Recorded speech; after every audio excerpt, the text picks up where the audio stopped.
ఇప్పుడైతే spicy food నీకు ఇష్టంగా తింటున్నావా అని అక్కడ కాంపిటీషన్స్లో? కొన్ని తిన్నవరండి, అన్ని లిమిటేషన్స్, రెస్ట్రిక్షన్స్ మధ్య 3 నెలలు పాప పిల్లవాడి ఇంటి నుంచి దూరం అయిపోయి ఎంత కష్టపడి పాడేస్తుంది. నాకు అన్ని వంటలు వచ్చు. నీకు వచ్చా? వంట కూడా చేస్తావు అసలు? అసలు క్యూలు కట్టేస్తారు ఇక్కడ. పాటలు వచ్చు, వంటలు వచ్చు. Anything you remember very emotional from your life that you can't get over? అంటే నేను మా ఫాదర్ నా చిన్నప్పుడే చనిపోయారు. లైక్ అంటే మా అన్నయ్య చిన్నవాడు, నేను అప్పుడు కడుపులో ఉండగానే చనిపోయారు మా ఫాదర్. నేను ఎప్పుడు మా ఫాదర్ని చూడలేదు, అయ్యో అనుకునేవాడిని.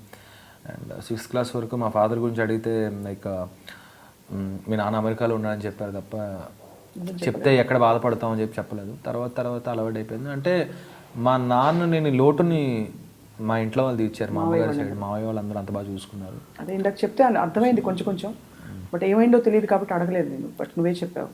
అంటే నాకు చెప్పాక ఊరికే నేను సెంటిమెంటల్గా చెప్పడం నాకు నచ్చదు.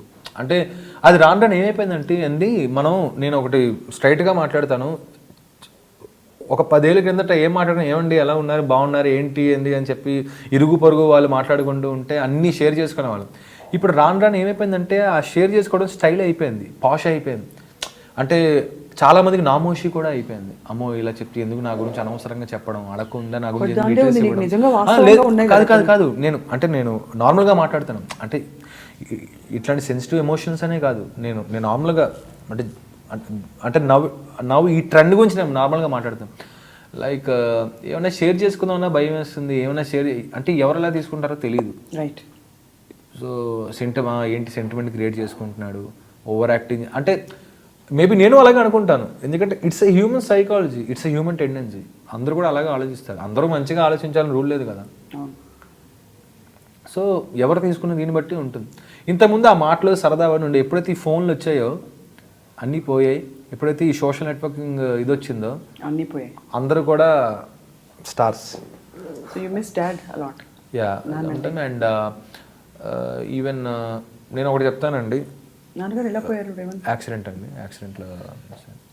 అండ్ తర్వాత నేను మిస్ అయిన మా ఫాదర్ బ్లెస్సింగ్స్ మాకు ఎలాగో ఉంటాయి ఇప్పుడు. సో మా అమ్మని బాగా చూసుకోవాలి, అదే నాకు మెయిన్ ఇంపార్టెంట్. ఆవిడికి ఏ కష్టం రాకూడదు. అండ్ తర్వాత ఇంకేంటంటే మమ్మల్ని మా మేనమా వాళ్ళు వీళ్ళందరూ ఎలా పెంచారో మేము వాళ్ళకి ఎప్పుడు గ్రాటిట్యూడ్తో అలాగే ఉండాలి. అండ్ ఇంకోటి ఏంటంటే ఎంత ఇదైనా సరే మేము ఎప్పుడు నిజంగా దేవుని కోరుకుంటా. ఎందుకంటే నీకేమీ స్టార్ ఇప్పుడు అని చెప్పి చాలామంది అంటుంటే భయం వేస్తుంది కొన్నిసార్లు. ఎందుకంటే వాళ్ళు వెళ్ళి ఇంకోళ్ళ దగ్గర మాట్లాడితే అసలే చాలామందికి చాలా ఈగోలు ఉంటాయి, పిలుద్దామన్నా చేద్దామన్నా. ఇట్లాంటి మాటలు వింటే వాళ్ళు మళ్ళీ ఎక్కడ పిలవరు అని చెప్పి అదో భయం. వాళ్ళు ఎక్కడ పిలవరు అని చెప్పి నేను ఇలా ఉంటే నేను యాక్ట్ చేస్తూ ఇలా ఉండలేను. ఇది నా యాటిట్యూడ్ కాదు. నేను ఇలాగే ఉంటాను, సార్ ప్లీజ్ సార్, ఇది నా యాటిట్యూడ్. నేను సో తప్పుగా తీసుకుంటారు కొన్నిసార్లు. వాళ్ళ వల్ల కూడా యాక్ట్ చేయాల్సి వస్తుంది. నేను సార్ ప్లీజ్ సార్ నా మనసులో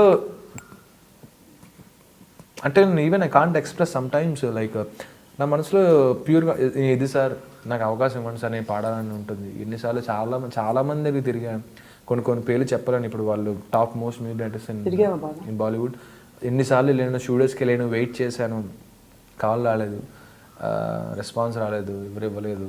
మళ్ళీ పక్కన ఫ్రెండ్స్ కూడా చాలామంది ఉన్నారు, ఎవరు పట్టించుకోవడంలో కాదు. ఎదురైనా వెంటనే టీవీలో కనపడడం వావ్ మా రేవంత్ అనేవారు.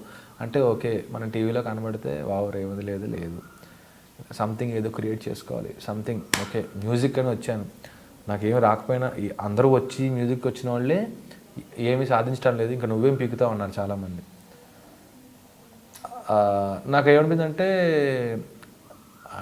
నాకు అదేంటి సార్ అలా అంటారు. నేను అంటే మామూలుగా ఇలాగా చాలామంది ఇలా అంటూ ఉంటే నాకు టఫ్, జాగ్రత్త చూసుకో, మీ అమ్మగారిని బాగా చూసుకో, మీ ఫాదర్ లేరు నీకు, మ్యూజిక్ అని అటు ఇటు తిరిగి టైం వేస్ట్ చేసుకోకండి. చెప్పాను కదా మీకు ఆల్రెడీ, ఎవరైతే వద్దు అన్నారో అదే ఫీల్డ్లోనే ఉంటాను సార్.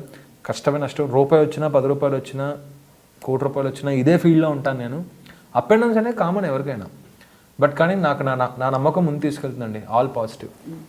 అది ఆ విషయంలో అసలు నేను అమ్మని బాగా చూసుకోవాలి, మా వాళ్ళందరినీ బాగా చూసుకోవాలి. మా ఇంట్లో ముందు family support next. And even ఇంకొని చెప్తున్నాను, నా ప్రతి బర్త్డేకి నాకేంటంటే నాకు మా తాతగారు చెప్పారు, నేను ఈవెన్ కొన్నిసార్లు చాగంటి గారు బాగా ఫాలో అవుతాను. లాస్ట్ 4 years నుంచి చాగంటి గారు ఫాలో అవుతున్నాను. బర్త్డే ఎలా చేసుకోవాలని చెప్పి సాంప్రదాయంగా సీరియస్లీ పొద్దున్నే 4 o'clock లేచి ఆయిల్ పెట్టుకొని అన్నీ ఆయన చెప్పినవి నేను మీకు అది కాదు షేర్ చేస్తాను డెఫినెట్లీ. మీరు చూడండి, చూస్తే మీకు అర్థమవుతుంది. అంటే అదేదో చెప్పలేను నేను. అండ్ తర్వాత నాకు అనుకున్నంత చిన్నప్పుడు ఏమైతే మిస్ అయ్యానో నా ఫ్రెండ్స్ కానీ ఇది కానీ అవన్నీ కొంత మిస్. ఎందుకంటే ఎవ్వరు బై బర్త్ ఎట్లా ఫైనాన్షియల్గా ఇలాగా అది అన్ని మేము అనుకుంటాం కొన్నిసార్లు. మేబీ నేను మా అమ్మని అందరూ అంటారు అంటే దేవుడు అన్యాయం చేశాడు, ఇట్లా మీ హస్బెండ్ పోయారు, బట్ కానీ నీకు 2 అద్భుతమైన పిల్లల్ని ఇచ్చారని చెప్పి. మా అమ్మ ఎప్పుడు ఎట్లా నాకు చాలు, నాకు మీ ఇద్దరు ఉన్నారు చాలు అంటూ ఉండేది. మేము అనుకుంటామంటే మా అమ్మ ద్వారా ఇంతమంది ఫ్యామిలీ, అసలు ఇంత ఇది ఏదైనా షేర్ చేసుకోవడానికి నాతో అంతమంది ఉన్నారు. ఈ రోజుల్లో మనుషులు కరువు అయిపోయారు. జాయింట్ ఫ్యామిలీస్ ఎక్కడ ఉన్నాయండి? That is your strength. ఫోన్లు వచ్చాక జాయింట్ ఫ్యామిలీస్ ఎక్కడ ఉన్నాయి? మాటలు ఎక్కడ ఉన్నాయి? నార్మల్ మాటలు, ఎలాగున్నావు, ఏం చేస్తున్నావు అమ్మా, ఏంటి ఎలా ఉంది, ఇది ఎలాగుంది, వీళ్ళు ఎలా ఉన్నారు, బాబాయ్ పిన్ని పెదనాన్న వాళ్ళు చాలామందికి నాకు తెలిసి ఈ జనరేషన్ తెలియవు. నేను చాలా ఘంటాపదంగా చెప్తా, మళ్ళీ సారీ పాత పదం ఆడు, మంచి పదం. ఇన్ఫాక్ట్ నీకు యాక్చువల్లీ ఇంత సంప్రదాయం నీలో ఉందని నో బడీ విల్ గెస్. అదే నేను చెప్పాను అంటే ఇది నేనండి అని చెప్పుకోవడం నాకు యాక్ట్ చేయడం రాదు. నేను అలా చేయలేను. అఫ్ కోర్స్ నేను కూడా పిచ్చిగా మాట్లాడతాను, పిచ్చిగా తిరుగుతాను, నేను కూడా అల్లరి చేస్తాను. ఎందుకంటే it's human psychology. But I never feel like నీకేం సలబ్ కదా, నువ్వు మాతో ఎందుకు ఆడతావు అనేవారు. నాకు ఎప్పటికీ రోడ్ల పైన క్రికెట్ ఆడడం ఇష్టం. ఎవడో చూస్తే చూడండి నాకేముంది, అలా అటుపక్క మామూలుగా అమ్మాయిలు వెళ్తున్నాను అనుకోండి, ఓకే అందరూ చూస్తాను, నేను చూస్తాను, తప్పే. అంటే మామూలుగా నువ్వు ఇప్పుడు ఇది ఇలాగా అలాగ అంటే నాకు ఇమేజ్ ముద్ర వేయకూడదు అంటావు. అంటే ఇలాగైతే ఇలాగే ఉండాలి. అండ్ అఫ్ కోర్స్ అన్ని ఏజ్ బట్టి వస్తాయి. బట్ ఇప్పటికీ నాకు అల్లరి ఉంది. అది ఎప్పుడు పోతుందో తెలియదు. బాబోయ్, అసలు చాలా ముచ్చటేస్తుంది నేను చూస్తుంటే. రేవంత్ వాడు ఎంత ఓపెన్ అండ్ ఆనెస్ట్గా చెప్పేశావు. ఎందుకంటే ఇది నేను మీకు ఇంతకుముందు చెప్పినట్టు నేను భయపడతా ఉన్నాయి, ఎక్కడ మా ఇంట్లో తిడతారో, ఎక్కడ ఈ క్యాటరింగ్ వర్క్స్ కొన్ని కాంపిటీషన్స్ కోసమే వర్క్ చేశాను తప్ప తినడానికి ఉండడానికి బ్రహ్మాండంగా చూసుకున్నారు చిన్నప్పటి నుంచి ఇప్పటి వరకు. ఎప్పుడు లోటు లేదు. కేవలం ఇట్లాగా చూసుకుంటూ కూడా మళ్ళీ అడిగి ఇలా దీనికి డబ్బులు కావాలి, దాని డబ్బులు కావాలంటే ఎందుకు ఇంట్లో ఇబ్బంది పెట్టడం ఒక్క దీంతో హోటల్లో వర్క్ చేసాం. అంటే కొన్ని వర్క్స్ చేసాం.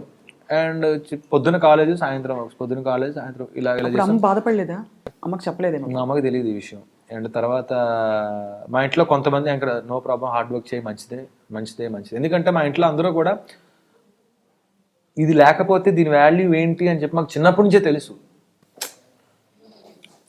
కొన్ని లేకుండానే పెరిగాం. మాకు అందుకని ఆ వాల్యూ తెలుసు.